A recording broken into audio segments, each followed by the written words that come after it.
Psychology of happiness, ये जो word psychology है ये बहुत लोगों को थोड़ा सा कॉम्प्लिकेटेड लगता है। उनको लगता है अरे यार ये समझ ही नहीं आएगा। एक्चुअली है थोड़ा कॉम्प्लिकेटेड, बट हम यहाँ आज बहुत ही सीधी सरल भाषा में इसको समझने की कोशिश करते हैं। तो सबसे पहले तो मैं आपको एक बहुत ही इंटरेस्टिंग फैक्ट बताती हूँ कि जैसे एक पॉवर्टी का ग्राफ होता है, अनएम्प्लॉयमेंट का ग्राफ होता है, वैसे ही हैप्पीनेस का भी ग्राफ होता है। जिसका मतलब कि दुनिया भर में कौन से ऐसे देश हैं जो बहुत खुश हैं, बहुत खुशहाल है। तो इस ग्राफ में सबसे जो पहली 3 कंट्रीज़ है, the first 3 countries in the graph are, first is Finland, second is Denmark and third is Switzerland. ये 3 कंट्रीज़ हैं जो happiest countries in the world है अकॉर्डिंग टू द ग्राफ 2021। पिछले साल के ग्राफ के हिसाब से these 3 are the happiest countries in the world. Now what are the reason of the happiness for these countries? क्या रीज़न है कि ये इतनी खुशहाल रहती हैं? सबसे पहले generosity, next is cooperation among the people, वहाँ के जो लोग हैं वो मिलजुल के रहते हैं। थर्ड इज़ पॉवर्टी, यहाँ पे कम है, पॉपुलेशन कम है, बहुत क्लीन कंट्री है, सेफ़ है, लोगों को जो चाहिए वो आराम से वो लोग कर सकते हैं, फ्रीडम है, मतलब उन लोगों के पास करप्शन नहीं है, पॉलिटिकल इश्यूज़ नहीं है।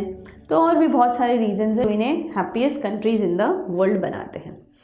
अब इसी ग्राफ में जो सबसे नीचे आती है, ऐसी कंट्री जो सबसे दुखी है पूरी दुनिया में, ऐसी कौन सी हो सकती है? Any guesses? सोचो। इंडिया नहीं है। इंडिया इतनी भी बुरी नहीं है जितनी अपने को लगती है। So the last country in this graph is Afghanistan. Afghanistan एक ऐसा देश है जो बहुत ही दुखी है बेचारा।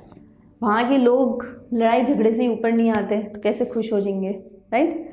तो ये एक इन्फॉर्मेशन थी सिर्फ कि हैप्पीनेस का भी ग्राफ होता है, कौन सा देश सबसे खुश है, कौन सा देश सबसे दुखी है, वो सिर्फ आपको एक इन्फॉर्मेशन दे रही थी मैं। तो अब अपन समझते हैं कि जो हैप्पीनेस के पर्सपेक्टिव्स हैं वो बहुत अलग अलग होते हैं। यानी कि हर इंसान को अलग अलग चीज़ों से खुशी मिलती है। ज़रूरी नहीं है कि मुझे जिस चीज़ से खुशी मिलती है सामने वाले को भी उसी चीज़ से मिले, उसको किसी और चीज़ से भी मिल सकती है। फॉर एग्जांपल, जिसको खाने का शौक़ है उसके सामने आप 8-10 अच्छे डिशेज़ बना के रख दो, उससे खुश हो जाएगा। किसी को सोने का शौक़ होता है, उनको उनके रूम में पूरा कर्टन वर्टन लगा के अंधेरा कर दो, उनको घंटों तक उठाओ मत, उठने के बाद उन्हें अलग ही खुशी मिलेगी, हाँ इतना सोया आज मैं। कुछ लोग होते हैं जिन्हें घूमने से खुशी मिलती है, वो पता नहीं साल में कितने ट्रिप मार लेते इधर उधर छोटे बड़े मिला के, उन्हें बहुत मज़ा आता है घूमने में।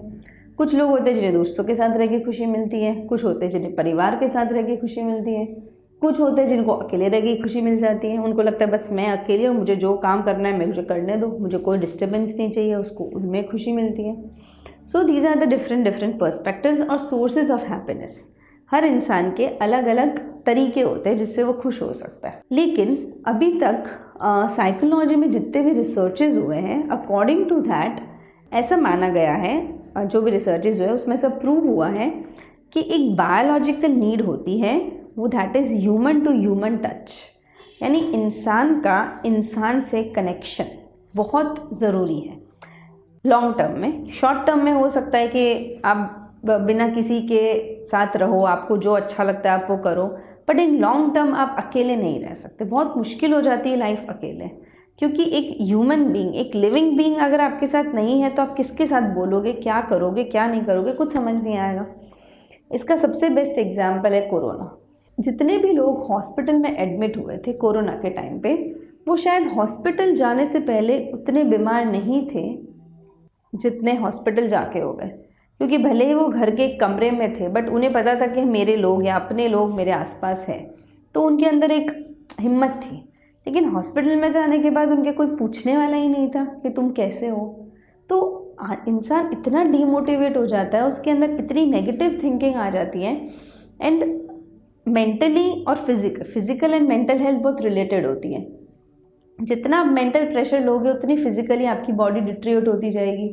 तो वो सोच के आदमी ऐसा इतना डीमोटिवेट हो जाता था, तो बीमारी से नहीं, मतलब अकेलेपन से मर जाता है इंसान।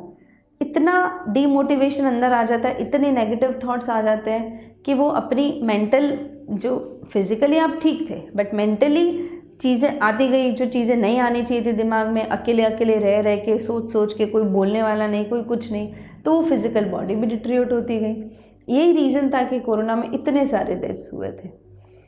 अगर आपको एक फ्लैट में, छोड़ो फ्लैट में भी नहीं, एक बंगलों में आपको बंद कर दिया जाए, आपको दुनिया भर की सब फैसिलिटीज़ दे दी जाए, वहाँ पे अपने को वहाँ पे बास्केटबॉल कोर्ट भी है, टेनिस कोर्ट भी है, स्विमिंग पूल भी है, वाईफाई भी बहुत अच्छे से चल रहा है, सब कुछ बहुत अच्छा है वहाँ पे, और आपको बोला गया कि आपको अकेले यहाँ पे रहना है। कितना टाइम रह पाएंगे अपन? 2 दिन, 20 दिन, 1 महीना, 2 महीना, 3 महीना, कितना रह पाएंगे?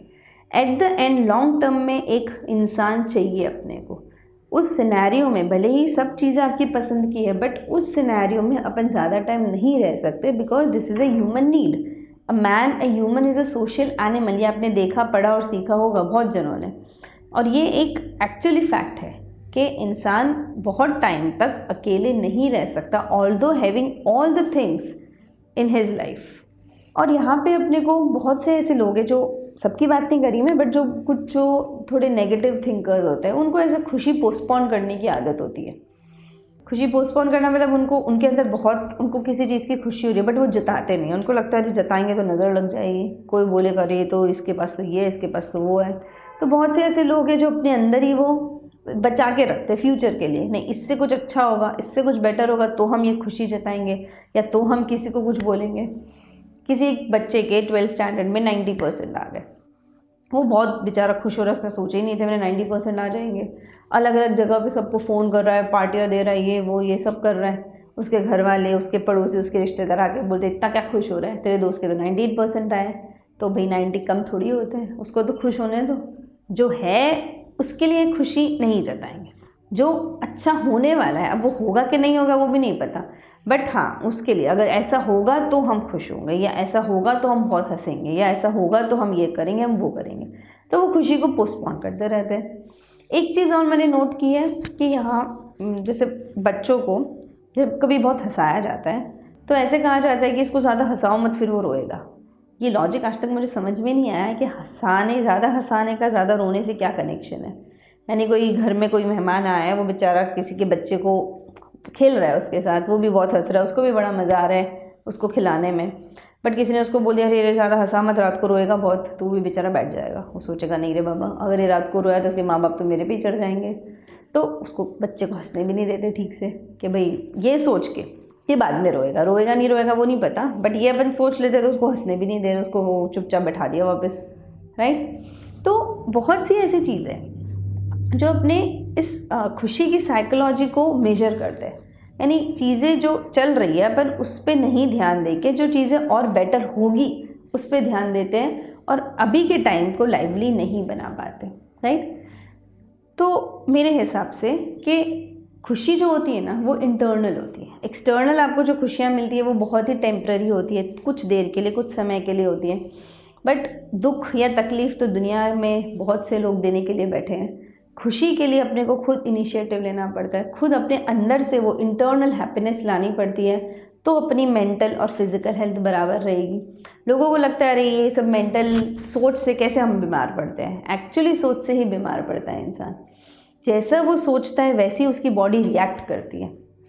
तभी तो इतने मेंटल हेल्थ के आजकल हॉस्पिटल बन गए। पहले कहाँ थे? पहले कुछ नहीं था, क्योंकि पहले लोग टेंशन नहीं लेते थे। पहले डिप्रेशन क्या होता है किसी को पता ही नहीं था, एंजाइटी क्या होता है, ट्रॉमा क्या होता है, ये सब क्या होते थे, वर्ड्स ही नहीं पता थे लोगों को।